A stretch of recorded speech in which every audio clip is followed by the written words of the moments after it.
김종인 전 미래통합당 총괄선대위원장이 비상대책위원장직을 결국 수락했습니다. 당의 공식 요청을 김 전 위원장이 수락했다는 게 심재철 원내대표의 설명인데요. 정치권의 관심은 비대위원장직의 권한과 임기, 또 21대 여야 국회 지형으로 옮겨가는 분위기입니다. 이 와중에 어제 오늘 정치권을 달군 뉴스, 여성 공무원 성추행 사건으로 사퇴한 오거돈 전 부산시장입니다. 민주당은 즉각적인 제명 방침을 밝혔지만 통합당은 총선이 끝난 뒤에 사퇴한 것에 의문을 제기하는 등 야당들의 비판 강도도 높습니다. 최창렬 용인대 교수, 김민전 경희대 교수, 황혜진 선임기자 세 분 함께하겠습니다. 안녕하세요. 안녕하십니까. 자, 먼저 김종인 전 통합당 총괄선대위원장의 비상대책위원장직 수락과 관련한 심재철 통합당 대표 권한대행의 브리핑 들어볼까요? 총선 이후 당 진로와 관련해 최고위원회와 당내 의견 수렴 결과를 바탕으로 김종인 전 선대위원장께 당 비대위원장을 맡아달라는 공식적인 요청을 드렸고 이를 받아들이셨습니다. 비대위 기한은 당헌 96조 6항에 따라 비상 상황이 종료된 후 소집된 전당대회에서 당 대표와 최고위원이 선출된 때까지 존속한다라고 규정되어 있습니다. 자, 우여곡절이 있었는데요. 결국 수락했습니다. 네. 어떻게 되는 겁니까, 이제? 아마 심재철 원내대표하고 김종인 비대위원장 사이에서는 상당히 물밑 합의가 있었던 것 같아요. 언제 시점을 말씀하시는 거죠? 한 이틀 전쯤에요. 예. 어제 만나기로 했는데 안 만나다는 얘기가 나면서 이거 물 건너가는 거 아니냐, 김종인 비대위원장 측에 그런 얘기가 있었는데 그에 곧바로 김종인 비대위원장이 수락을 했다라는 얘기가 났는데 비상대권에 준하는 권한을 갖고 적어도 내년 4월 재보궐선거 시점까지는 권한을 가지면서 비대위원장을 하다가 재보궐선거 시점에 성적을 가지고 그 뒤에 대권 후보까지는 대권 후보가 출연하는 뽑는 그 과정을 또 관여할 것인가까지 보지 않겠나. 이런 정도 당원 합의가. 당규상 안 되게 돼 있지 않습니까? 당원 당규를 고치는 거죠. 당원 당규를 8월 30일 날 전당대회를 열어서 새 당대표를 뽑아야 되는데 그 부칙을 지금 심재철 원내대표 얘기는 전국위원회를 해서 그걸 고쳐가지고 비상대책위원회는 그 비상대책위원회를 만든 상황이 해소될 때까지 할 수 있다라는 거니까 이제 그 당시 물론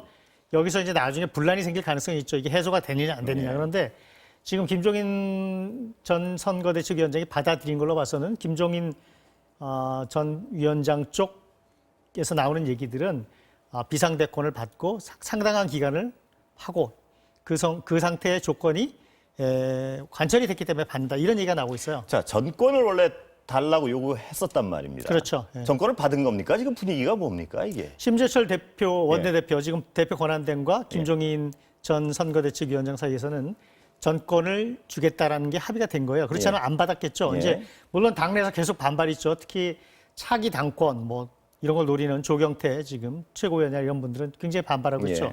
일단 전국위원회를 열어봐야겠는데 전국위원회에서도 분란이 할 가능성도 있어요. 거기 워낙 계파별로 이렇게 인원이 배분돼 있으니까 일단 28일 전국위원회를 봐야 되는데 두 분 사이에서는 그 당선자들과 현역 의원들의 여론조사를 등에 업은 심재철 당대표 권한대행과 김종인 위원장이 합의는 했다라고까지는 지금 맞는 것 같습니다. 시끄러울 가능성이 많은 상황 아닙니까? 그날 봐야겠습니다. 원래 당 내부가 근데 지금 워낙 위기 상황이니까 의외로 그 전국위원회에서 통과될 가능성도 있습니다. 자, 김 교수님. 뭘 할 수 있을까요, 이제?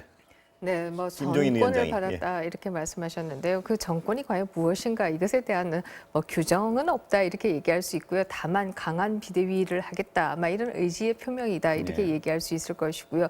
무엇을 해야 하는가라고 한다면 크게 보면 세 가지 정도가 있을 것이다 이런 생각을 합니다.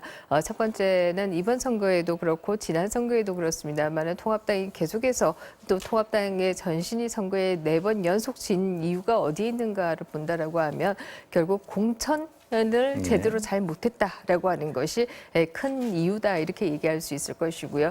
이 때문에 어떻게 하면 좀 더 민주적인 공천이 가능하도록 하겠는가, 그리고 그것을 두고 계파 간의 분쟁이 일어나지 않도록 하겠는가, 이것이 굉장히 큰 과제다 이렇게 얘기할 수 있을 것이고요. 두 번째는 어떻게 보면은 지금 통합당과 통합당의 전신의 경우에는 히트 정책 상품이 없는 상황이다 이렇게 얘기할 수 있을 겁니다.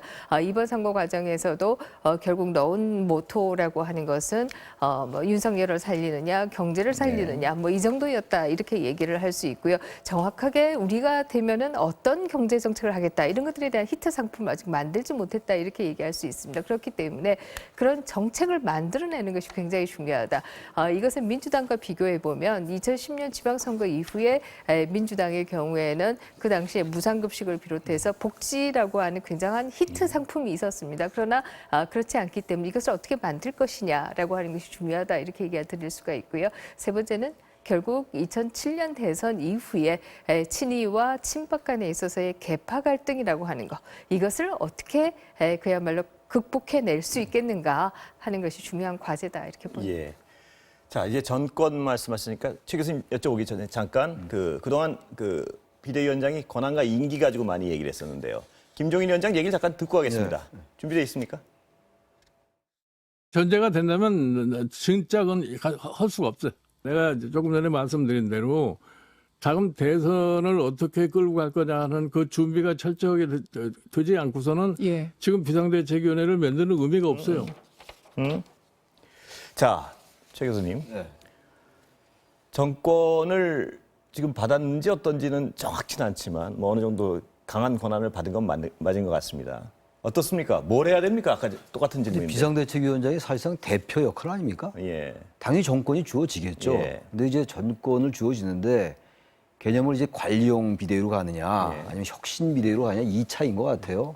2016년도에도 그때 이제 총선 지구서 그때 뭐 한석 차이밖에 안 났었죠. 123석이 민주당이었고 122석이 새누리당이었는데 그때도 뭐 김용태 혁신 비대위 만들려고 했다 무산됐어요. 근데 김의옥 비대위로 갔었단 말이죠. 근데 김의옥 비대위는 그 당시 관리형이었어요. 그러니까 김용태 의원이 그때 혁신 비대위를 만들겠다는 건 완전히 당을 뜯어고치자 뭐 이런 거였단 말이에요. 근데 그게 그때 좌절됐단 말이죠. 그러니까 김종인 위원장 아마 그런 모델을 생각하는 것 같아요. 당을 완전히 김종인 위원장의 성격을 보면 혁신 비대위 아니면 안 하겠다고 하겠다 그랬겠죠. 그런 건데 이제 문제는 그겁니다. 어떠한 그러면 이제 카드를 갖고 있을 것인가. 공천을 갖고 있는 것도 아니고 김종인 비대위원장이 무슨 뭐 대선주자도 아니잖아요. 2012년도에 박근혜 비대위원장 같은 경우는 대선 주자였단 말이에요. 막강한 권한이 있었죠. 근데 그게 아니기 때문에 저는 상당한 한계에 봉착할 수밖에 없다는 생각을 해요. 게다가 벌써 그리고 이번에 어쨌든 전화 여론조사를 해가지고 당내 의견을 수렴해서 이제 찬성이 되긴 되는데 이게 50%가 안 됐어요. 여전히 그리고 뭐 정진석 의원 같은 경우는 반대하고 있고 이런 상황 속에서 다 거의 합의를 해도 막상 이게 비대위가 진행되면서 쉽지가 않거든요. 근데 1년을 끌고 간다? 전 쉽지 않을 것 같아요. 이 정당이라는 게 잘 아시겠습니다만 그렇게 녹록하지가 않아요. 일상 조직처럼 딱 정하면 그대로 따라간다? 그게 안 된단 말이에요. 워낙 변수들도 많고. 그래서 중요한 건요. 여러 가지 지금 앞서 다들 패인도 이제 분석해야 된다 이런 말씀 하셨는데 보다 중요한 거는 통합당 내부의 전 그 일부라 하더라도요. 대단히 그 특정 지역을 중심으로 한 그쪽 지역 의원이라고 다 그런 건 아닙니다만 좀 수구적인 것, 냉전적인 것 이런 거를 고치지 않으면은 아무리 정책을 내놔도 쉽지 않을 것 같아요. 그러니까 그런 것들에 대한 반성이 전제돼야 돼요. 근데 그걸 어떻게 고칩니까? 그런 논의는 안 되긴 그런 건 이런 거예요. 그러니까 해체하라는 얘기 많이 나오잖아요. 해체하라는 게 뭐 의원들 빠지 뛰라는 게 아니잖아요. 지금 수도권 의원들하고 이 경상북도를 중심으로 한 이쪽 의원들하고 생각이 많이 다른 것 같아요. 왜냐하면 그 지역 정서가 다른 게 또 있으니까. 그런 것들을 어떻게 정리해 나갈 것인가 하고 보수가 새로 태어나야 될 거 아닙니까? 보수의 새살이 좀 돋아야 돼요. 이건 보수로 미화된, 보수로 포장된 수거든요. 어떤 면에서 볼 때. 그러니까 국민들이 응징에 가까운 이런 패배를 안겨준 거란 말이죠. 그런 것들에 대한 천착이 너무 배제돼 있다. 지금 여러 가지 논의 같은 것도 의미 있다고 봐요. 비대위의 권한이라든지 뭐 정권 주냐 안 주냐 좋습니다. 그런 거면 나쁘지 않은데 그거는 필요 조건에 불과하다는 거예요. 충분 조건이 없다는 거예요. 충분 조건. 충분 조건이 되려면 당내 그런 여러 가지 남북 관계에 관련된 거 어떻게 할 것인가. 보세요. 자유한국당 시절에 얼마나 좌파 사회주의 이런 얘기 많이 했어요. 그런 것들을 국민들이 전체적으로 중도층이 용인하지 않는 거거든요. 충분 조건을 다시 정리하면은 어떤 정책적 정책 이전에 하나의 당이 보수가 지향해야 될 가치에 대한 분명한 입장 정리가 필요한 것 같아요. 가치에 대한 입장 정리. 탄핵에 대해서 반성하고 컨센서스가 있어야 된다는 말씀이시죠? 탄핵 반성했으니까 박근혜 탄핵 안 했잖아요. 그냥 적당히 넘어간 거거든요. 그 유승민 의원하고 할 때 뭐 탄핵안을 건자 탄핵안을 건는 게 아니라 탄핵안을 그냥 흙으로 덮어버린 거예요. 그래서 심판을 받은 것 중에 하나 중요한 원인이라고 보는 거거든요. 여러 가지 원인이 있겠습니다만 정도에서 지금 논의된 여러 가지를 포함해서 제가 말씀드린 그런 가장 기본적인 거 그런 것들이 전제되지 않으면 저는 상당히 어려울 수 있다라는 생각을 합니다. 황 기자 여쭤보겠습니다. 자, 최 교수님은 굉장히 어떤 김종인 위원장이 들어가서도 쉽지 않을 것이다. 뭐 이쪽 말씀을 많이 하시는데 동의하십니까? 아니면 뭐 좀 성과를 낼까요? 뭐 교수님 말씀이 전반적으로 저도 맞죠. 예. 맞다고 보고 예를 들어서 말씀하셨지만 박근혜 비대위 때는 박근혜 당시 그 비대위원장이 가장 유력한 대선 주자였죠. 의원들이 거기 거역을 못해요. 공천 못 받고 대통령 될 사람한테 잘못 보이면 나중에 무슨 화를 당할지 불이익을 할지 모르니까 영이 섰죠. 무서워하니까. 의원들이 가장 무서워하는 게 공천이거든요. 내가 다음에 국회의원 빼지 못하는 거, 공천에서 배제는. 그 권한이 사실은 가장 강력한 물리적 권력이죠. 그 권력이 없어요.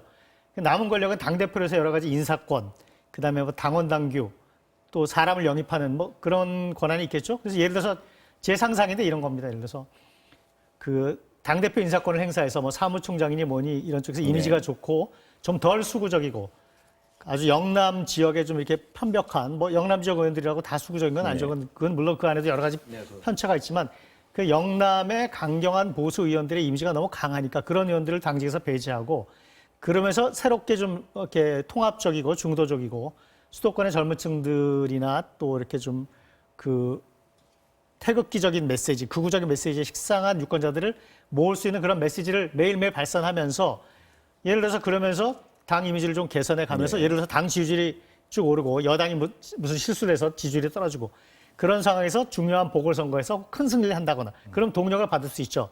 그래서 그 동력을 받아서 좀 괜찮은 대선 후보를 내세워서 한번 해보겠다. 뭐 이런 구상도 가능할 것 같은데 이게 이론은 그렇지만 최 교수님 말씀대로 국회의원 한 사람만 사는 게 다 헌법기관이고 정말 국회의원 되려면 뭐 논두렁 전기라도 타고 다닌다는 말처럼 전부 다 개성들이 강하고 남의 말을 안 들어요. 그리고 속으로 김종인 대표한테 저 양반 선거로 선출된 분도 아니고 국회의원도 아니고 우리가 뽑은 대표도 아닌데 라고 반발이 엄청 많고 근데 중진들이 당장 왜 와서 하냐. 우리끼리 뽑아서 우리끼리 대표 뽑자 이러니까 첩첩산중인데 어쨌거나 이거라도 하지 않으면 방법이 없다는 게 대세니까 일단 해보는 거죠. 아니면 아무것도 안 하고 아니면 당을 해체해야 되는데 당 해체도 쉽지 않아요, 그것도. 그러니까 자, 말씀하신 뉘앙스를 대강 보면요. 최 교수님이나 황 기자나 쉽지 않다는데 뭐 일치하시는 거죠, 거의. 그리고 뭘 할 수 있을까 하는 의구심도 좀 있는 것 같습니다. 제가 언뜻 듣기에는. 그렇죠. 근데 거기에 이제 김종인 그 비대위원장 하시면 창의력, 정치적 상상력을 한번 봐야죠. 의외에 또 그런 수가 있을 수도 있으니까. 정치는 생물이니까. 예, 알겠습니다. 그러면요, 여기서 유승민 의원 생각 한번 볼까요? 어젯밤 저희 그 MBC 100분 토론에 출연했는데요. 한번 들어보시죠. 이렇게 중요한 선거에서 4번을 연속 지면 이대로 가면 우리 보고 뭐 괴멸이다, 뭐 무슨 폭망이다, 뭐 몰락이다 이런 표현을 쓰는데 사실은 보면 제가 보기에는 자멸이라는 표현이 제일 정확한 우리 스스로 잘못해가지고 우리가 국민들 마음을 못 얻고 국민들이 우리를 못 믿고 미워서 우리가 진 거 아닙니까? 그러면 우리 내부에 원인이 다 있으니까 그 내부를 정리하려면 그 강성 보수 유권자들 그분들한테 저는 진짜 호소를 드리고 싶은 게 우리 이대로 가면 또 집니다.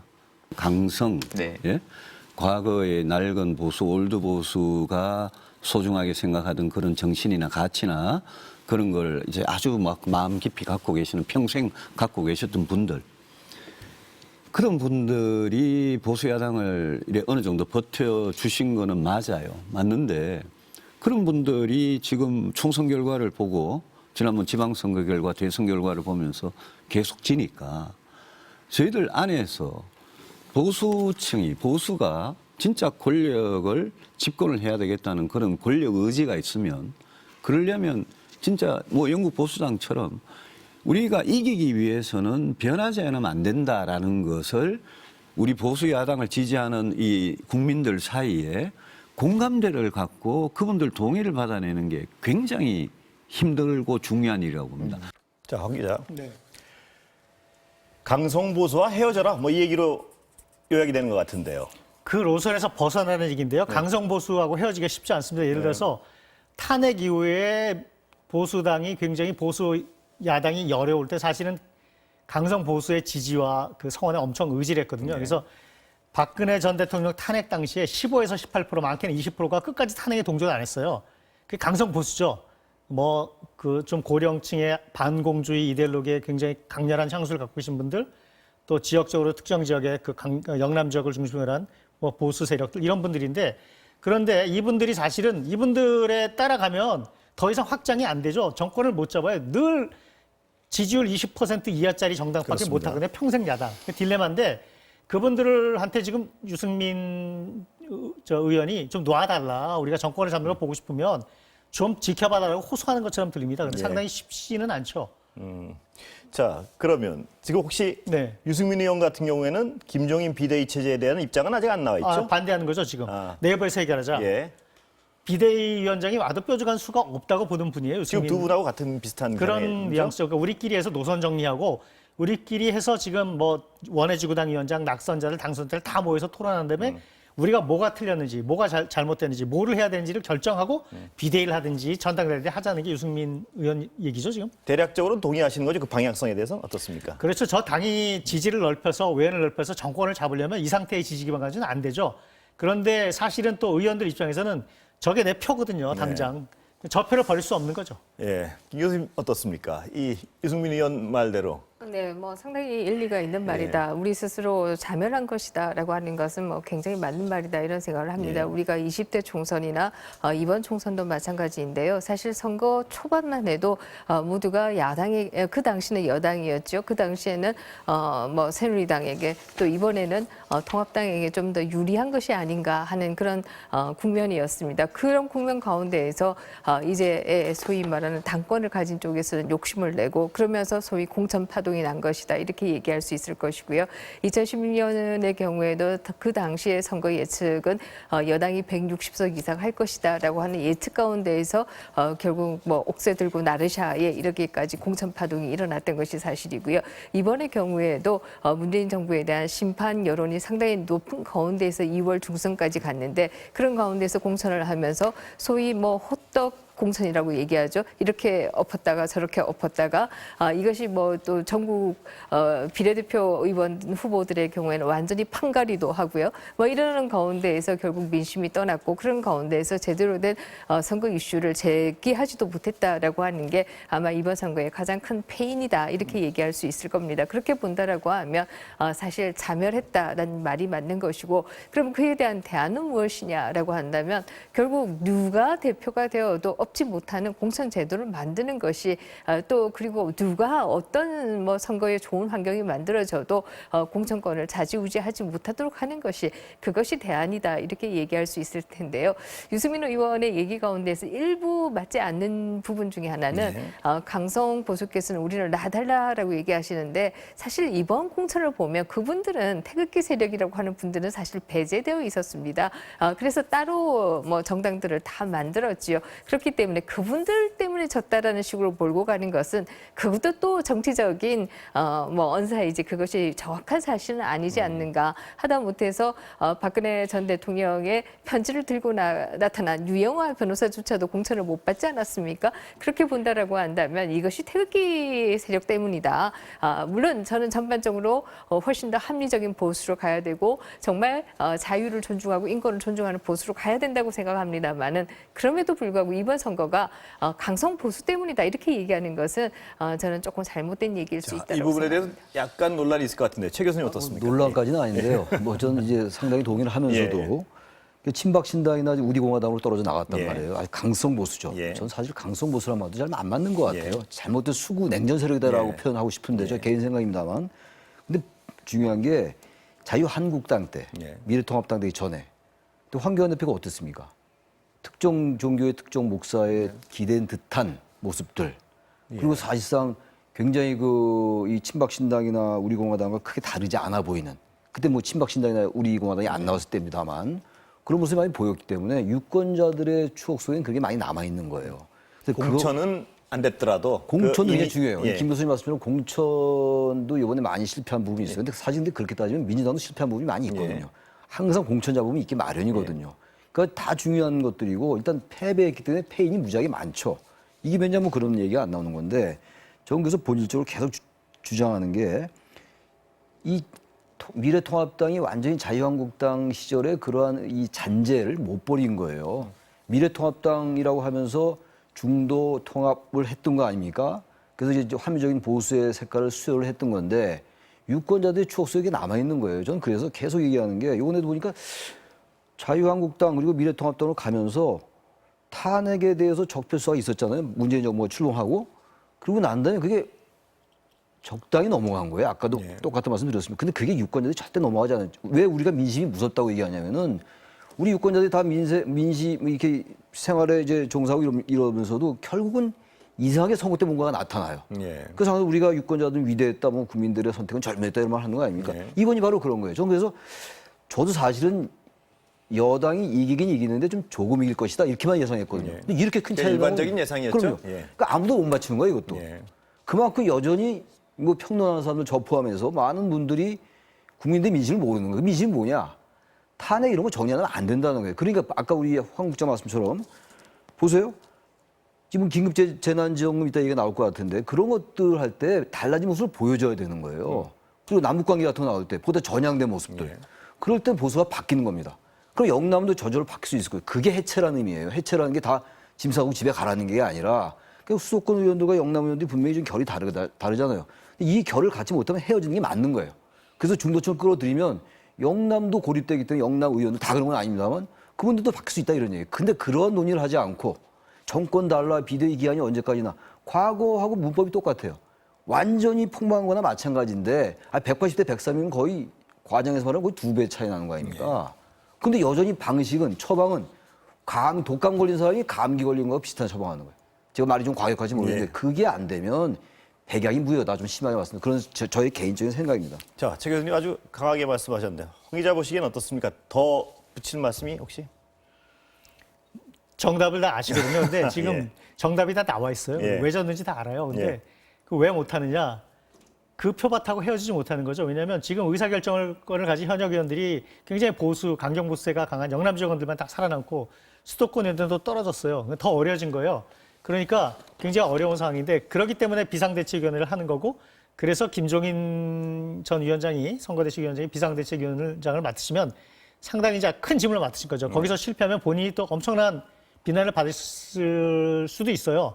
그러니까 그 정치적 상상력 어떤 수가 나올지 그거 한번 지켜봐야 되겠죠. 네. 자, 그럼 다음 얘기 좀 해볼까요? 오늘 27일이라죠.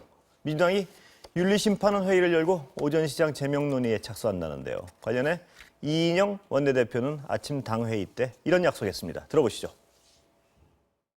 민주당은 오거돈 부산시장의 강제추행과 관련해서 피해자와 부산 시민 그리고 국민 여러분께 깊은 사과의 말씀을 올립니다.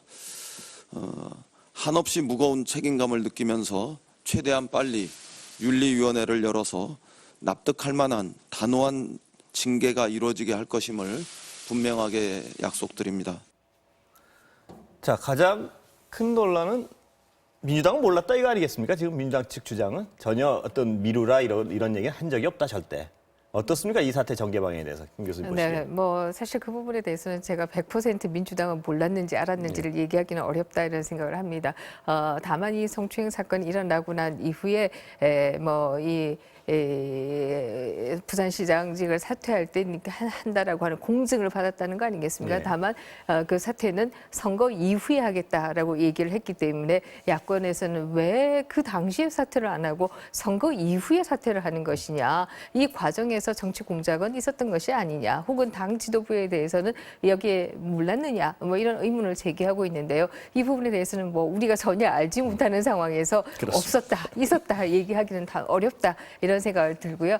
다만 피해자 입장에서는 뭐 피해자를 옹호하는 쪽에서는 그런 얘기를 하기도 합니다. 이것이 선거 과정에서 나왔다라고 한다면 이 사건을 순수하게 받겠는가? 그렇기 때문에 피해자 본인도 아마 선거 이후에 이 사건이 공론화되기를 오히려 원하지 않았겠는가?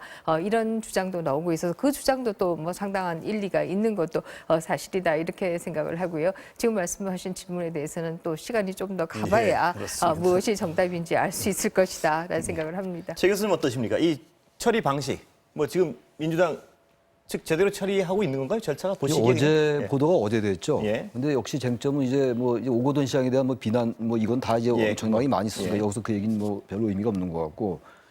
이제 처리 방식에 대한 문제. 네, 그러니까 총선 이후에 이걸 알았느냐, 아니면 그 전에 알았는데 민주당의 중앙당을 참아서 이걸 덮었느냐, 이게 쟁점이잖아요. 야당이 이 문제를 제기하는 거 아닙니까? 지금. 근데 이제 민주당은 그거 아니라고 얘기하고 있고 알 수가 없어요. 알 수가 없는데 일단 그 부산시의 그 정무 라인이 동원된 건 맞는 것 같아요. 뭐 그렇지 않았겠어. 이게 만약에 선거 기간 중에 나와서 엄청난 악재 아니겠습니까? 부산의 그 선거뿐만이 아니라 수도권 선거, 전국 선거에 영향을 미쳤을 가능성이 높거든요. 뭐 가정이긴 합니다만. 그러니까 당연히 이제 이걸 알려지지 않았겠냐. 단지 정무 라인이 동원돼가지고 변호사에게 공증까지 받고, 그럼 이 과정 속에서 어떻게든 정보기관이나 경찰이 알았을 개연성도 있고, 그럼 이게 중앙당국에 들어가지 않았겠냐라는 게 지금 야당의 주장이거든요. 그런데 그렇죠? 네. 그렇게만 단정하기는 어려울 것 같아요. 그건 정말 아까 우리 김 교수님 말씀처럼 알 수가 없어요.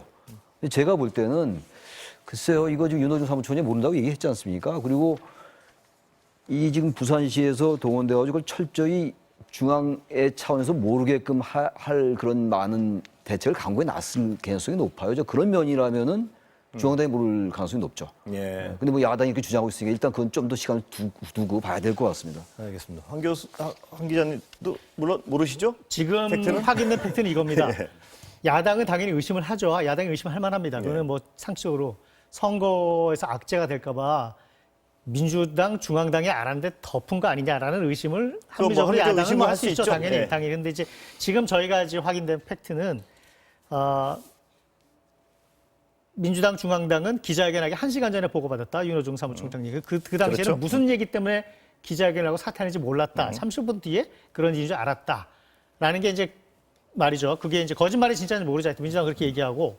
그다음에 이 당사자들은 이제 부산 성폭력 상담소 쪽을 통해서 그 대책을 그 이제 피해자 여자분이 가서 여성 직원이 가서 신고를 하고 도움을 받은 쪽에서는 정치적인 그 부분에 대해서는 부산시에서 부산 오거돈 시장 쪽에서도 어떤 요구도 하지 않았다.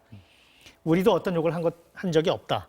정치적으로 오히려 선거 때 정치적으로 이게 이용되는 걸 본인이 원치 않았기 때문에 그랬다. 이럴 수는 있습니다. 이거는 근데 오거돈 시장한테 물어봐야 되는데 오거돈 시장 쪽에서는 4월 30일, 그러니까 선거 이후에 4월 30일까지 시한을 줘 사퇴하겠다고 사퇴 쓰고 공증을 받았잖아요. 예. 근데 오거돈 시장은 속으로 이랬을 수는 있지 않을까라는 생각이 들어요.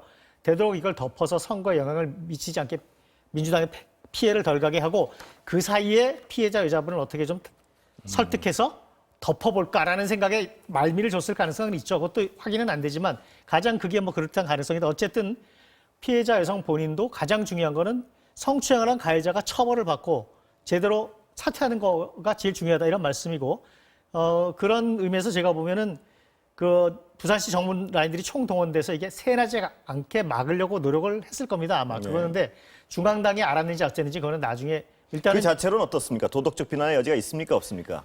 그 중앙당에 알리지 않았더라도 자체적인 어떤 선거 때까지 막자는 행위 어떻게 생각하십니까? 근데 그걸 막았는지 안 막았는지 그거를 예. 알 수가 없는 거죠. 예. 그냥 짐작이기 때문에 저희는 이게 제 생각에 이게 굉장히 예민한 문제고 팩트 하나에서 굉장한 책임이 예, 따른 문제이기 그렇습니다. 때문에 그렇게 발언할 거는 아니고요. 일단 그 피해자 여성 쪽에서도 정치적인 이유 때문에 그쪽에서 요구가 있었던 건 없었다. 자기도 그런 이게 정치적인 그 시비가 되는 건 원치 않았다라는 것까지는 팩트인 것 같습니다. 예. 그리고 어찌 됐건 이 민주당이 뭐 알았건 몰랐건 간에 엄청난 데미지죠. 그리고 뭐 지금 부산시장이 굉장히 큰 자리인데 야당으로서는 지금 화가 나죠. 지금 이게 미리 선거 전에 알았으면 부산에서 훨씬 선거가 좋았고 예. 전국 선거 판세에도 영향을 미치려는 사건이니까 야당 쪽에서는 그렇게 의심하는 것도 무리는 아닙니다. 그런데 이제 수사를 들어가게 되면 수사를 한다는 거 아닙니까 수사를? 예. 그러니까 업무상 위계에 의한 성추행인지 아니 형법에 의한 건지 뭐 이런 것도 아마 수사하면 좀 나오겠죠.